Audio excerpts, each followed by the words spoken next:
4,621. So that was in 93. In the meantime, I could probably easily get this number over 5,000. But the number isn't growing as fast as it could or should, because if a person is reported with a clinical AIDS diagnosis and is HIV negative, he or she will not appear in national AIDS statistics. They will say, well, it's Kaposi, that's not AIDS. It's pneumonia or pneumocystis pneumonia. It's not AIDS because it's not HIV positive. And people are, I mean, I know, in fact, people are examples of people who told me under condition of anonymity, they had observed these in Stanford and in San Francisco, the public health, and were pressured not to publish this, simply not to mention it. Or if they published it, not in an AIDS journal and under an AIDS listing. The same thing is happening in England and everywhere else. So these cases mostly date from the early days on HIV and AIDS in the 80s and early 90s, when people were still genuinely asking, is HIV actually found in all AIDS cases? And they reported actually 4,621 cases that I could easily find of AIDS diagnosis in the absence of HIV. And more have accumulated since, but not as many, because people know now what to say and what not to say in order to survive in this competitive world. The official definition of AIDS is designed to eliminate every case of AIDS that presents an embarrassing non-correlation against HIV. The official definition of AIDS is 30 previously known old diseases in the presence of antibody against HIV. So if you have Kaposi sarcoma and HIV antibodies, you're an AIDS patient. Without it, you're a Kaposi patient. Pneumonia with HIV antibodies is AIDS. In the absence is pneumonia. Dementia in the absence of HIV antibodies is dementia, and with it, it's AIDS. That's the AIDS definition. There is no HIV-specific disease anywhere. Unlike any other microbe that causes a specific disease, just like an instrument makes a specific sound, HIV doesn't make a specific sound. It is said to cause 30 previously known diseases when it's there, and when it's not there, the original causes of these diseases are responsible for them. That is the official definition of AIDS, not my joke. Using this official definition, HIV proponents arrive at a near 100% correlation between the virus and AIDS. And remember, the HIV hypothesis is based solely on correlational evidence. And you can find a correlation, there's no question about it. If you ignore all the cases where there isn't a correlation, you have a correlation. But that's very bad science, and it's very bad epidemiology as well. Critics say this correlation is not objective or scientific, and deceptively self-fulfilling. It's a self-fulfilling prophecy, yes. And science is designed to get around fulfilling prophecies, but in this case it's proceeding on the basis of one. Finally, the most convincing argument against HIV: the millions of people worldwide who have the virus and are not becoming sick. This is very apparent in Africa, where 97% of those with HIV are healthy and do not have AIDS. Documented AIDS cases amount to only 3%. Also in the U.S., where only 500,000 infected have progressed to full-blown AIDS over a 15-year latency period.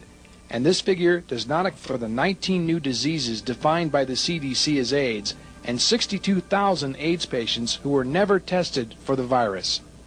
It is evident HIV does not cause AIDS in most people, and this evidence becomes stronger every year. Robert Gallo, Anthony Fauci, and the entire scientific and political campaign based on HIV are in serious, serious trouble. And as the foundation of the scientific support for this multi-billion-dollar hypothesis crumbles, the real causes of AIDS will continue to take hundreds of thousands of lives. Yet the hollow campaign goes on like a broken record. We have a long way to go in the fight against HIV. The virus that causes AIDS.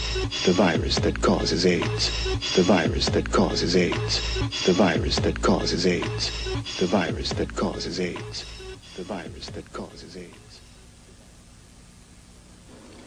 Then what could be the real causes of AIDS? There is no question about the reality of people dying. But if HIV is not the cause, what is? And what can we do to stop it? Under the protocol of scientific debate, Dr. Peter Duesberg and the Group for Reappraising AIDS are not required to solve the problem simply because they dispute the HIV hypothesis, but they have made some suggestions.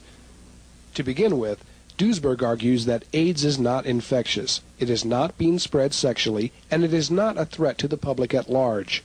He and journalist John Lawrenson have proposed that AIDS is caused by recreational drug use and AZT, psychoactive drugs used by homosexuals as aphrodisiacs, and injected drugs like heroin and cocaine, they claim, are the direct cause of AIDS in 9 out of 10 cases. AIDS has come from virtually nowhere or from a very low basis up to now currently 80, 90,000 cases per year in this country. So here's my curve. AIDS has gone up in the last 14, 15 years from virtually nothing that used to be called that way. There was always a low background of these diseases. None of the AIDS diseases is new. To up to 100,000 in 93, and now it's topping down to 80,000 last year. But HIV has been unchanging 1 million. So this cannot ever be the cause of this. This is going up from nowhere to 100,000, and this is staying 1 million for 10 years. How can this cause this? But if you look at this here, this shows you how cocaine use and heroin goes up. This is cocaine and this is heroin, and this is cocaine-related hospital emergencies. You will see that these two match pretty well. And that's what we discussed earlier. That's the lifestyle hypothesis or the drug hypothesis, that recreational drugs are causing these diseases. And they match perfectly over time. They track perfectly the drug use emergencies, heroin, cocaine in this case, and AIDS, but not HIV. The correlation between AIDS and skyrocketing drug use is astounding. And unlike HIV, we have a good idea of how drugs suppress the immune system. Well, how does smoking cause emphysema? How does alcoholism cause liver cirrhosis? That is something that has been described in the literature. It's chemistry. You know? Chemicals have their price. You can't expect to take chemical at a dose that gets you so high that you don't sleep anymore, you don't want to eat anymore, have 10 or 20 sex partners per night, to expect to be totally inconsequential for your health. If you do so much chemistry, put you so much chemistry in your body and do it with your body, you cannot expect that this has no consequences. It's like hoping that you can drive an American freeway car designed to go 60 miles an hour and 160 miles and expect it to run just as long as the company has promised it would last.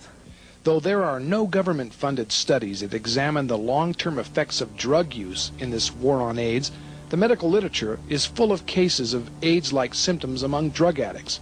Since 1909, we've observed the horrendous effects of heroin, morphine, speed, cocaine, and other injected drugs on the immune system.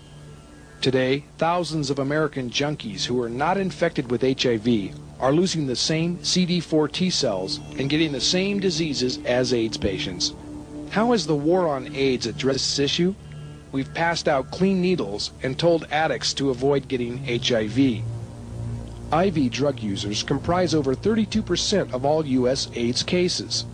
Approximately 62% of all the women with AIDS are IV drug users, and 70% of the babies born with AIDS are born to mothers addicted to drugs. But the largest risk group is male homosexuals. Well over half, that's 60% of all AIDS patients, are gay men. What is causing AIDS in homosexuals, and are they all at risk? Here again, Peter Duesberg argues that AIDS is not infectious and is really the result of drugs used by many men in the fast-track gay lifestyle. Surveys conducted by the CDC show that gays often indulge in a high amount of recreational drug use, including many of the drugs known to be immunosuppressive in drug addicts. But one drug that was available legally, nitrite inhalants, commonly known as poppers, are used extensively. Poppers are believed to be the direct cause of Kaposi sarcoma, a rare form of skin cancer that afflicts the nose, throat, lungs, and skin. Kaposi sarcoma has been an indicator disease of AIDS, but it is often found in gay men who are not infected with HIV. In a study published by Toby Eisenstein, rodents showed a mediated dose response in immune suppression after being exposed to nitrites found in pollen.